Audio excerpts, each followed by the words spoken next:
Bueno, pues continuamos en esta super mesa de análisis con dos de los mejores analistas económicos de México, Pedro Tello Villagrán y Carlos López Jones. Carlos, en este flujo de importaciones, sí, de los bienes que se reflejan en el consumo final, vemos al revisar las cifras de la balanza comercial que aquellas importaciones que también pueden resultar buenas para México son las de bienes intermedios. Vamos a revisar la balanza comercial. ¿Cuál es tu ángulo de análisis con respecto justamente a las importaciones de bienes intermedios, que son los que más representan en el valor de ellas? Bueno, hay que señalar que el 30% del PIB industrial es el sector automotriz y una gran parte de ese sector automotriz, pues evidentemente son importaciones. Hemos avanzado realmente poco en agregar valor agregado nacional a la industria automotriz. Hay muy buenos ejemplos de empresas mexicanas que han logrado intervenir en el sector automotriz, pero realmente son pocas. Entonces, conforme la industria automotriz norteamericana se ha recuperado después de la pandemia, de todos los problemas que tuvieron de suministros, bueno, pues hemos visto a nivel mundial una reactivación importante. Por darte un par de cifras, el año pasado se vendieron en Estados Unidos alrededor de 13.5 millones de autos nuevos.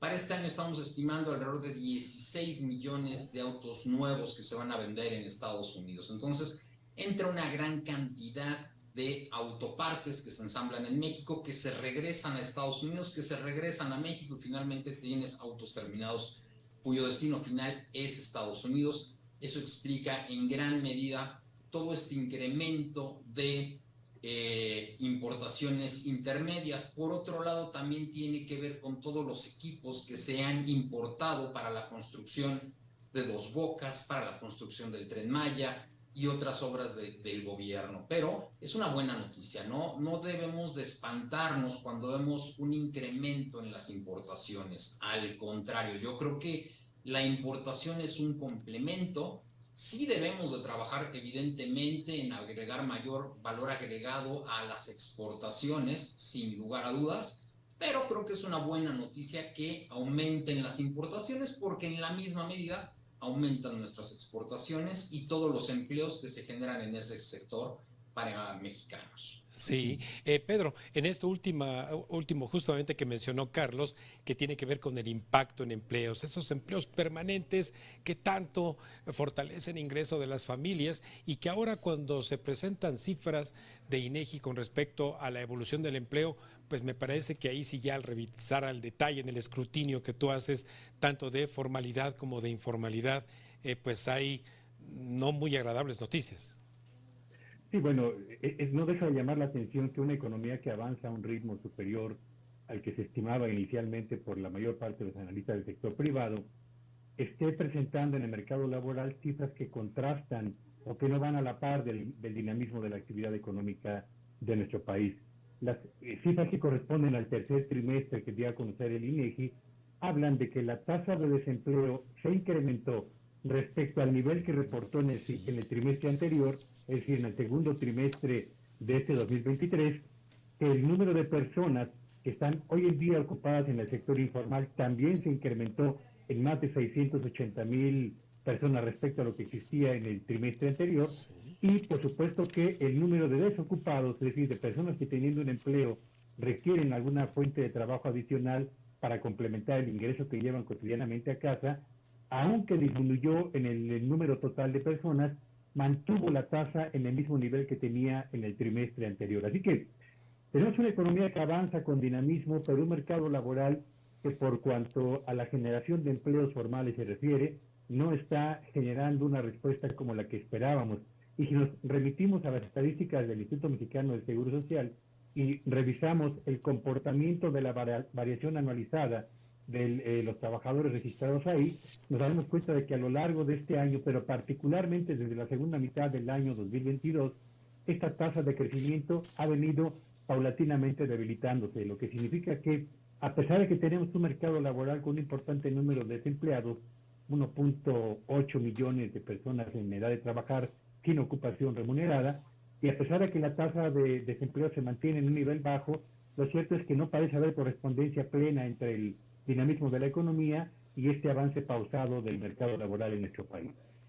Sobre todo, Carlos, cuando igual ahí continuamos en el escrutinio de esas cifras, pues vemos que del lado bueno de estas cifras de empleo que presentó INEGI se incorporaron más mujeres a la ocupación global, pero igual se quedan en la informalidad muchas mujeres. ¿Esto es una herencia desde la pandemia o bien el mercado no está absorbiendo a la mano de obra de nuestras mujeres? Bueno, es un tema histórico que nos compara negativamente con otros países. Sí. En México todavía una gran cantidad de mujeres no son parte del mercado laboral, como sí lo son en países desarrollados e incluso de América Latina. Estamos por debajo en cuanto a la participación de la mano de obra femenina en el mercado laboral mexicano. Yo agregaría otro punto a lo que señala Pedro. Normalmente México en los últimos años estaba creando alrededor de 750,000, 800,000 empleos formales al año en el IMSS. La última cifra al mes de octubre nos está hablando de 650,000 y eso nos debe de preocupar. Otro tema que nos debe de preocupar sobre lo que el reporte del INEGI tiene que ver con cuántas personas ganan más de 3 salarios mínimos, que en este momento serían alrededor de 18,000 pesos, y ya es una cantidad muy pequeña de la población que está ganando por encima de esa cifra, e incluso por encima de los 12,000 pesos, 2 salarios mínimos, ya es una cantidad pequeña en comparación a otros sexenios. ¿Qué nos dice todo esto? Bueno, pues que el empleo que se está generando es de baja calidad. En México, si nos comparamos con otros países, vemos que una gran cantidad de nuestra mano de obra, alrededor del 20%, está en dos sectores: comercio y turismo. Normalmente en otros países desarrollados solamente es el 10% de la mano de obra la que está en estos dos sectores, comercio y turismo. ¿Y por qué es preocupante? Porque normalmente se trata de empleos de baja remuneración, de bajo valor agregado. Sí estamos creando muchos empleos en el sector comercio, sí estamos creando muchos empleos en el sector turismo, pero lamentablemente son de bajos ingresos. Y hay que señalar algo: estas cifras son con corte al 30 de septiembre, en consecuencia pues no incluyen la situación tan trágica de Otis en Acapulco. A mí me preocupa mucho. Se trata de más o menos 150,000 personas que dependían de alguna manera muy importante del turismo, de una u otra forma. Y bueno, pues la pregunta es: ¿qué van a hacer esas personas en los próximos 6, 9 meses en lo que se reconstruyen hoteles y restaurantes, ¿no? Entonces creo que es un punto que no podemos dejar de lado, ver qué va a hacer, porque el plan es que pues no hay plan. Claro, claro.